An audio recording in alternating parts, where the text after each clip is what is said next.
right, ladies and gentlemen, I'm Joe. He's Nick. I'm in the studio. He's out on the farm. And you are listening to the Nick and Joe Show on ThinkRadio.ca. And in the studio with us tonight, or with me anyway, is our good friend Chris Fraser. Just trying to think if there's anything else. Okay, let's do some housekeeping. If you want to join, if you're listening to the show live and you want to join in our superheated chat room tonight, click on the chat bubble in the player. And if you have not registered yet, you may have to register. If you have to log in. That is only because we want to make sure that you're a live, flesh and blood, real human being. And not a, as I was saying earlier on in the show, a malevolent algorithm. That's a good saying, a malevolent algorithm. Those are big words. That. Are you Rex? A malevolent algorithm. Are you Rex Murphy? By Rex. Well, me and Rex were buds, you know what I say, right?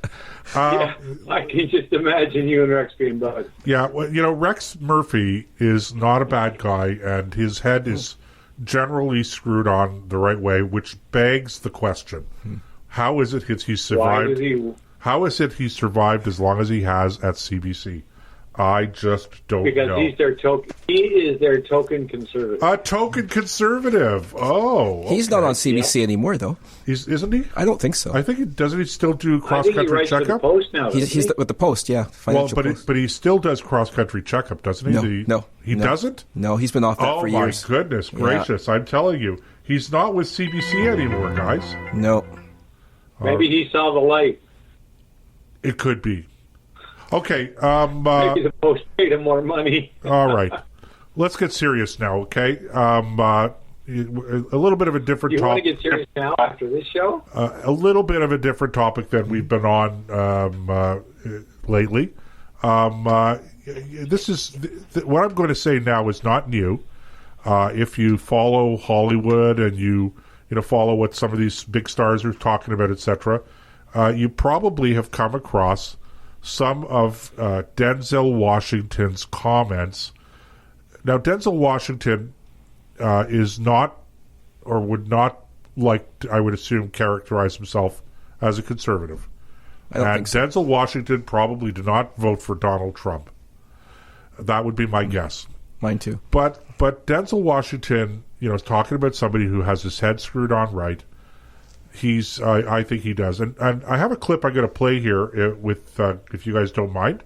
It's about 2 minutes long, and it's Denzel Washington being interviewed by, I don't know who the interviewer was. I was trying to find out, but I couldn't find the name. But it's the Black Tree TV network, and he's being interviewed about his ideas or his thoughts about race and incarceration in the African American community, which would be in the United States, obviously. So anyway, I'm going to play that clip, and then we can talk a little bit about it. Was something I read where you talked about your people from Mount Vernon saying that, they've done 40 years in the penitentiary together. Mm-hmm, mm-hmm. So, and, incarceration rates in America has been a problem, especially as opposed to minorities. And Roman delves into the issues around the legal system. Do you think we've made any headway in the I think it's more important to make headway in our own house. By the time the system comes into play, the damage is done. They're not locking up 7-year-olds. Yeah. I was in Chicago a couple of 3-4 weeks ago, and we saw these little kids on bikes with masks on the side of their head, 5 or 6 of them. And the driver said, "Yeah, they're little yummies." I said, "Who?" He said, "Little yummies. Look up, Google Little Yummy." Little Yummy was an 11-year-old murderer. Wow. And you look at his picture, you'll see the headshot of him, and he's like this. And he got murdered at 11 by a 14-year-old. Wow. Who's doing life now, and a 16-year-old. That makes no sense. You blame the system? Where was his father? Yeah. It starts in the house. It starts in the home. And well, my father got locked up. Well, where was his father? Yeah. Like I did talk about my 3 closest friends, and they did, 15 to 25. One did 28, this and that. I was the only one of the 3 that had a father in my life. even though my parents were together. But I still had a father who was a gentle man and a good example, and they didn't. We can blame the system if we want, but they didn't lock any of us up at 7. Yeah. We were all doing enough to get locked up at 13. My parents sent me in another direction. They didn't have anybody to help them, and they kept doing what they was doing, and the system got them. So I don't. The system is rigged, but why? All the more reason not to help it. All right. I think that's a pretty profound set of observations on the part of Denzel Washington. So, Chris, what are your thoughts on this? You know, there are things in life that you can control and things that you can't. Obviously, if you're a person of color who was raised in the ghettos of Chicago or New York or whatever, that's not a great start in life, obviously. But people can be good parents. You can raise your kids in a bad neighborhood and still raise them with good values. And I think that's the message that Denzel was trying to get out to people in that interview. I've heard that interview before, and it really hits home. I think that every person of color, even people not of color, should take that message to heart. Yeah, you can blame the system for some things, but at the end of the day, you're responsible for your own behavior.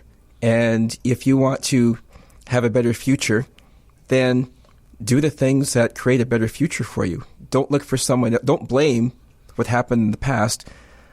Start where you are now and look ahead. And parents, I was very fortunate to have 2 wonderful parents. And they had 4 kids, and we all turned out pretty good because we were raised with parents who taught us principles, who brought us to church, had strict rules and guidelines. We didn't all turn out perfect, but we turned out as well as you could expect kids to turn out because of that structure. If you don't have the structure and you're allowed to run loose, like he talked about those 7-year-old yummy kids on the street, that's a recipe for disaster. Chris, you're obviously a person of color, and you just spent. How long were you in Florida? About 10 days. 10 days. Okay. Now we hear a lot in the media about racism rampant in the United States, etc. Tell us a little bit. Like, did you experience anything? Did you see things? Like, what was your feeling about that? It was just like being in Canada. I was actually staying in a community, a condo community. It was mostly, it's a condo community of people who are 55 and over. So in order to buy a condo in that community, you had to be at least 55. So walking around that neighborhood, you didn't see kids or teenagers unless it was some kid visiting their grandparents. Right. But, walking around the neighborhood, I would take the dog for a walk in the morning, and people were super friendly, super nice. Couldn't have been nicer. I went out to stores. The clerks were excellent in the stores, very friendly. Waiters and waitresses, the bar staff, all wonderful people. I didn't pick up a hint of racism or bigotry while I was there. Not a hint. Are you still? I drove truck. Sorry. I'm still here. Yeah, that's what I was going to. You were just being super silent, Nick. I was just letting Chris finish his thought. I thought he had a lot of valuable things to say, so why would I want to get in his way? Anyway, I spent 10 years driving tractor-trailer in the United States, and I've been in every state in the Union with the exception of in mainland Florida, or mainland, the continental United States, with the exception of Oregon and Washington State. I was too right-wing, they wouldn't let me in. Anyway, that's the joke, yes. Only in the cities, Nick. Once you get out of the cities, you can be a mountain man. That's true. I thought of that a couple times. No, that sounds too much like work. Anyway, I am an Anglo-Saxon.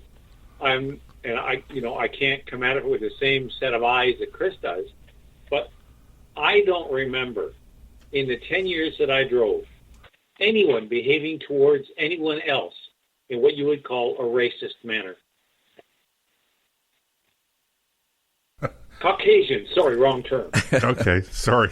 My apology. Our listeners didn't hear that because I had muted our mics. I was just for those of you out there. Now I'll just say that I was just mentioning to Chris here, and my mic was open so Nick could hear it, but you guys couldn't hear it. But I said, "What? Nick's not Anglo-Saxon; he's Dutch." Van der Graat. On with your story, Nick. On with the show. On with the show. On with the show. Okay, go on. Anyway, my point was, I to the best of my ability, I think I can back up what Chris has already said. Americans, for the most part, and look, there's idiots in every crowd. Of course. Just look at the people who voted for Obama and for Biden. All 78 million of them. Yeah, that's right. Okay. I'm sorry.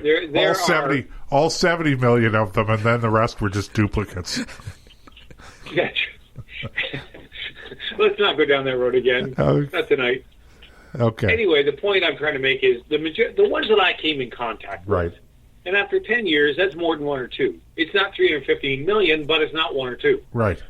They were just same as we are from the perspective of they were there, they were doing their job. Sometimes they had bad days, sometimes they had good days. The vast majority of my time in the States was wonderful. The people were polite, they were friendly. If you got into a jam, they'd help you out. I had a security guard in Brooklyn, New York. Actually, I was picking up some kind of chemical when it was one of my first trips to New York City. And this old black security guard comes over and he says, son, you're not going to get unloaded until tomorrow morning. I said, oh? He said, yeah, the boys are all gone home for the day. You have to be back in the morning. I said, well, where am I going to go? He said, you don't got there's no safe yard for you. No, because what do I know? He said, you just stay right there, go to bed. I'll take care of you. He closed the plant up, and he patrolled around the truck all night long just to make sure that I was going to be safe. And I've never encountered that anywhere in Canada. Well, we don't have, but given the fact the city we were in, but here I am in the middle of a major city being protected by somebody who doesn't know me, is just doing his job, and is just a genuine nice guy. Well, I have kids and grandchildren living in Brooklyn, so I'm down there fairly regularly, and I have to tell you, I don't see, again, anybody who says there's no racism out there, that's just silly. Of course, there are racist people, but is the United States a racist country? I don't see it when I go down. My